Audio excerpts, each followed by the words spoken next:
हर एक आवाज अब उर्दू को फरियादी बताती है। हर एक आवाज अब उर्दू को फरियादी बताती है। ये पगली फिर भी अब तक खुद को शहजादी बताती है। वाह वाह वाह वाह वाह, हर एक आवाज क्या अब कहने उर्दू को फरियादी।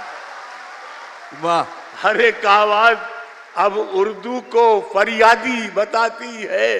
क्या बात है। ये पगली फिर भी अब तक खुद को शहजादी बताती है।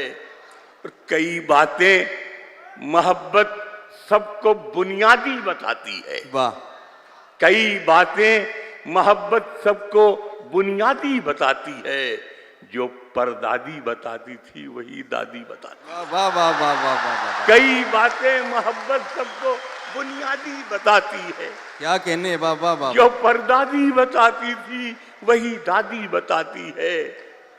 जहां पिछले कई बरसों से काले नाग बैठे हैं, वाह, वहां जहां पिछले कई बरसों से काले नाग बैठे हैं, वहां एक घोंसला चिड़ियों का था, दादी बताती है। वाह, जहां पिछले कई बरसों से काले नाग रहते हैं, क्या कहने, क्या कहने, वहां वाह, वाह, एक वाह, घोंसला चिड़ियों का था, दादी बताती है। दादी बताती है। कई बातें मोहब्बत सबको बुनियादी बताती है। वाह।